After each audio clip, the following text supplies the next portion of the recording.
Subscribe करें technical teacher को समस्त तकनीकी जानकारी के लिए और बेल आइकन में ऑल बटन को प्रेस करें जिससे आने वाली हर एक नई वीडियो का अपडेट आपको सबसे पहले मिल सके।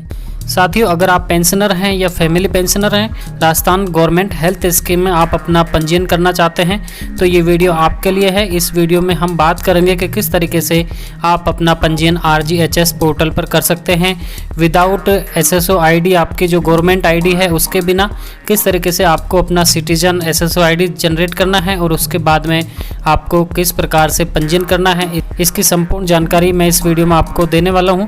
इस वीडियो को आप पूरी देखें, बीच में स्किप नहीं करें। तो आइए दोस्तों शुरू करते हैं।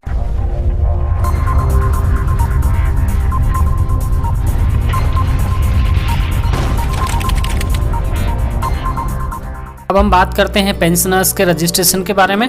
पेंशनर्स और फैमिली पेंशनर्स जो हमारे जो रिटायर्ड पर्सन है उनका रजिस्ट्रेशन RGHS पर किस प्रकार से होगा, उनके लिए सबसे पहले उन्हें SSO लॉगिन करने के लिए sso.rajasthan.gov.in वेबसाइट ओपन कर लेनी है। इसका लिंक मैं वो आपको डिस्क्रिप्शन में उपलब्ध करवा दूंगा।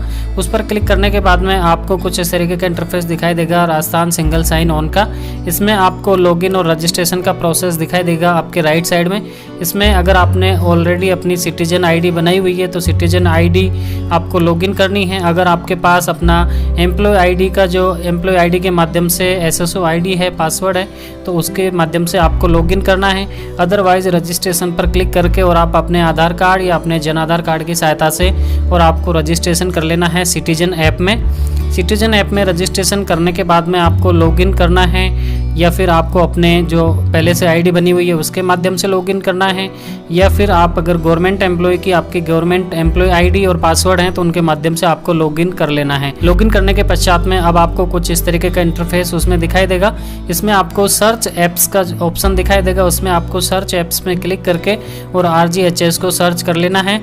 दोस्तों, ये अपडेट अभी लेटेस्ट आया है, इसमें RGHS को सिटीजन ऐप्स में भी सबमिट कर लिया गया है, इसलिए आप चिंता ना करें। अगर आपकी सिटीजन ID बनती है तो उसमें भी आपको RGHS का ऑप्शन दिखाई देगा। जैसे ही आप RGHS ऐप पर क्लिक करेंगे अभी कुछ इस तरीके का इंटरफेस आपको दिखाई देगा।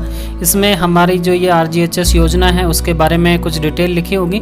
उसमें आप कोने में आपको एक क्रॉस बटन दिखाई देगा, उससे आप इसे क्रॉस करें। स्टडी करने के बाद में, इसको रीड करने के बाद में, जैसे ही आप क्रॉस करेंगे अब आपको क्रॉस करने के बाद में पुनः आपके डिस्प्ले पे ये स्क्रीन दिखाई देगी। इसमें लिखा होगा please click here for guidelines. आपको गाइडलाइन डाउनलोड करने के लिए आपको सबसे ऊपर क्लिक करना है। उससे नीचे नेक्स्ट लिखा होगा रजिस्ट्रेशन, उससे नीचे नेक्स्ट आपको लिखा दिखाई देगा register as serving officers employees. अगर आप वर्तमान में राज्य कर्मचारी हैं, आप अधिकारी हैं, तो आपको सेकंड नंबर पॉइंट पर क्लिक करना है रजिस्ट्रेशन के लिए। इससे नीचे जो पॉइंट होगा वो होगा रजिस्टर एज पेंशनर। अगर आप पेंशनर के रूप में रजिस्ट्रेशन करना चाहते हैं RGHS पर तो आपको रजिस्टर एज पेंशनर पर क्लिक करना है। अगर आप फैमिली पेंशनर हैं तो आपको register for family pensioner point number 4 पर आपको क्लिक करना है। अगर आप मिनिस्टर्स हैं हमारे राजस्थान स्टेट के या MLA हैं तो आपको पॉइंट नंबर 5 पर जो लिखा हुआ है रजिस्टर एज मिनिस्टर्स और MLA, इस पर आपको क्लिक करना है। अगर आप राज्य कर्मचारी पेंशनर या इनमें जो भी ऑप्शन दिए हुए हैं उनमें से अगर कोई एक सदस्य हैं और आपके रजिस्ट्रेशन में कुछ मिस्टेक हो गई है इसको फिल करने में, तो एडिट रजिस्ट्रेशन पे क्लिक करके आप उसको एडिट कर सकते हैं। एडिट का ऑप्शन भी इसमें दिया हुआ है। इसके बाद अगर हम राइट साइड में इसके जाएंगे तो हमें दिखाई देगा बैक टू SSO और लॉग आउट। अगर बैक टू SSO पे आप क्लिक करेंगे तो आपका SSO का जो होम पेज है वो आपको पुनः दिखाई देगा और लॉग आउट पर क्लिक करने के बाद में आप इसकी वेबसाइट से लॉग आउट हो जाएंगे। अब अगर आप पेंशनर हैं तो रजिस्टर एज पेंशनर पे क्लिक करें। पेंशनर पर क्लिक करने के बाद में अब आपके सामने कुछ इस तरीके का पॉपअप दिखाई देगा। उसमें लिखा होगा डू यू हैव जनाधार ID, जनाधार एनरोलमेंट ID। इसमें आपको यस पे क्लिक करना है। यस पे क्लिक करने के बाद में अब आपसे पूछा जाएगा जनाधार ID और एनरोलमेंट ID, वो आपको यहाँ सबमिट करनी है और सबमिट करने के बाद में कंटिन्यू बटन पे क्लिक कर देना है। जैसे ही आप अपने जनाधार की ID या एनरोलमेंट ID को सबमिट करके कंटिन्यू बटन पे क्लिक करेंगे अब आपकी जनाधार फैमिली डिटेल्स जो है फॉर पेंशनर्स की वो आपको दिखाई देंगी। इसमें आपके जो सभी सदस्य हैं उनके नाम, उनके relation with head of family, जो हमारे जो जन आधार कार्ड के जो मुखिया हैं उनके क्या रिलेशन है इन मेंबर से, gender, date of birth, member ID और सेलेक्ट पेंशनर। इसमें आपको सभी नाम दिखाई देंगे। इनमें जो पेंशनर हैं जिनकी आईडी से हम इसका पंजीयन कर रहे हैं उनके नाम के सामने सबसे लास्ट में जो सेलेक्ट पेंशनर ऑप्शन दिखाई दे रहा है उस पर आपको टिक करना है और टिक करने के बाद में कंटिन्यू बटन पे क्लिक करना है। लेकिन उससे पहले अगर आपके किसी सदस्य की कोई डेट ऑफ बर्थ, कोई डिटेल इसमें आपको गलत दिखाई दे रही है या फिर कोई सदस्य आपका इसमें छूटा हुआ है, को सबसे नीचे इसमें दिखाई देगा for addition deletion for family members, click here. इस पर आप क्लिक करके और अपने सदस्यों का जो डेटा है उसमें सुधार कर सकते हैं। अदरवाइज आपको कंटिन्यू बटन पे क्लिक करना है। जैसे ही आप कंटिन्यू बटन पर क्लिक करेंगे, अब आपको जिस कैंडिडेट को आपने चुना है एज ए पेंशनर उसकी डिटेल आपको नीचे दिखाई देगी। उसमें लिखा होगा please select the category of pensioners and provide PPO number and date of joining and date of retirement. अब इसमें आपको कुछ चीज़ें सबमिट करनी है पेंशनर की। इसमें पेंशनर का जो आपने नाम सेलेक्ट किया है वो नाम आपको दिखाई देगा।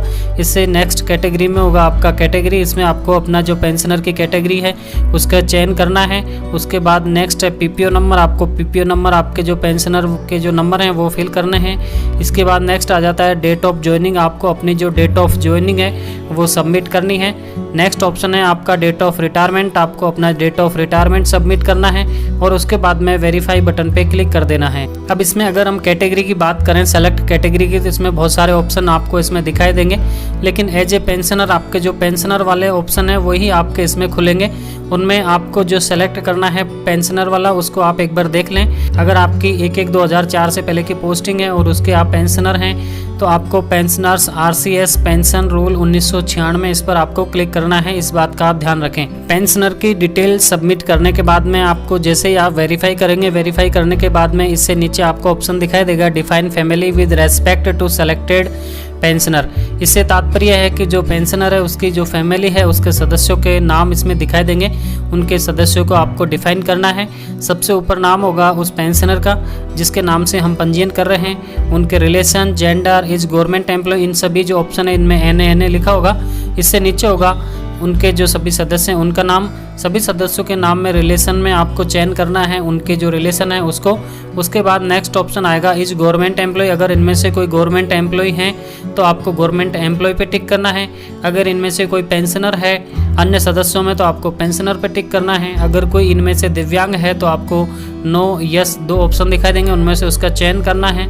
नेक्स्ट ऑप्शन आएगा मैरिटल स्टेटस। अगर परिवार के इन सदस्यों में मैरिड, अनमैरिड, डिवोर्स और विडो अगर कोई सदस्य है तो उसका आपको चयन कर लेना है। उसके बाद नेक्स्ट पॉइंट आता है होली डिपेंडेंट, यानी कि जो पेंशनर हैं उनके ऊपर पूर्ण आश्रित जो हमारे अन्य सदस्य हैं उसका भी ऑप्शन इसमें आएगा। उसमें यस या नो में आपको चयन कर लेना है। लेकिन आप इस बात का ध्यान रखें, अगर आप नो का चयन करते हैं तो RGHS की जो एलिजिबल लिस्ट आएगी हमारे मेंबर्स की जो इसमें पंजीयन के लिए जो वैलिड होंगे उसमें उनका नाम नहीं होगा जिनमें आप नो करेंगे। ये सब आपको डिटेल सबमिट कर लेनी है और ये सभी डिटेल सबमिट करने के बाद में आपको कंटिन्यू बटन पे क्लिक कर देना है। अब साथियों, आपने जो वेरीफाई आप कर रहे हैं अपनी फैमिली को जो डिफाइन कर रहे हैं उनमें आप जिनके ऑप्शन को चूज करेंगे उनके नाम आपको कंटिन्यू बटन पे क्लिक करने के बाद में नीचे दिखाई देंगे। उसमें लिखा हुआ है RGHS card family eligible member for RGHS category 8। इससे तात्पर्य है कि आपके जो एलिजिबल मेंबर हैं उन्हीं के नाम आपको यहाँ नीचे दिखाई देंगे। अगर आपके जन आधार कार्ड में 4 सदस्यों के नाम हैं और उनमें आपने अगर उनके डाटा को फीड किया है तो उनमें से जो वैलिड होंगे उनके नाम आपको नीचे यहाँ दिखाई देंगे। इसमें आपको 4 में से 2 ही नाम दिखाई दे रहे हैं। अब इसमें एक बात का ध्यान रखें, उनके नाम यहाँ शो होंगे जिनकी एज 25 साल से कम होगी, वो अनमेरिड होंगे और उनका जो होल डिपेंडेंट है इसमें आप यस करेंगे, वही नाम आपके यहाँ नीचे सम्मिलित होंगे जो एलिजिबल लिस्ट में शामिल होंगे। इसमें आपको एक छोटा सा एक बॉक्स दिखाई देगा, उस पर आपको टिक करना है। उसमें लिखा हुआ है I consent to use my Aadhaar ID and declare that the above information submitted is true to the best of my knowledge. इस पे आपको टिक करना है। जैसे आप इसमें टिक करेंगे, टिक करने के बाद में आपको सबमिट बटन दिखाई देगा। सबमिट बटन पे आपको क्लिक कर देना है। जैसे ही आप सबमिट बटन पे क्लिक करेंगे अब आपके सामने एक मैसेज दिखाई देगा, यू हैव सक्सेसफुली रजिस्टर्ड। इससे तात्पर्य है कि आपका RGHS का जो पंजीयन है एज ए पेंशनर वो आपका सक्सेसफुल हो गया है। इसी तरीके से फैमिली पेंशनर का आप कर सकते हैं। उसमें आपको फैमिली पेंशनर के ऑप्शन पे क्लिक करना है और उसके माध्यम से आप इस प्रक्रिया को पूरा कर सकते हैं। अगर इस प्रक्रिया में आपके कुछ गलती हो जाती है तो आपको एडिट एनरोलमेंट का जो ऑप्शन फर्स्ट में दिखाई देगा उस पर क्लिक करके और आप अपने एनरोलमेंट को एडिट कर सकते हैं। लेकिन ध्यान रहे कि जिस SSO ID के माध्यम से आपने ये ओपन किया है उसी SSO ID को ओपन करना है और उसी में आपको ये सब प्रक्रिया का पालन करते हुए और अपने एनरोलमेंट को एडिट करना है। ठीक है दोस्तों, धन्यवाद वीडियो देखने के लिए। अगर आपको मेरी वीडियो अच्छी लगे, अगर मेरे द्वारा आपको जो कंटेंट बताया जा रहा है वो आपको पसंद आए तो आप मेरे चैनल को ज़रूर सब्सक्राइब कर लें और बेल आइकन में ऑल बटन को दबा लें, जिससे जब भी मैं कोई ऐसी कोई इंपॉर्टेंट वीडियो आपके लिए बनाऊं वो वीडियो सबसे पहले आपके नोटिफिकेशन के रूप में आपको प्राप्त हो सके। ठीक है, फिर मिलते हैं किसी अन्य वीडियो में। तब तक के लिए नमस्कार, जय हिंद।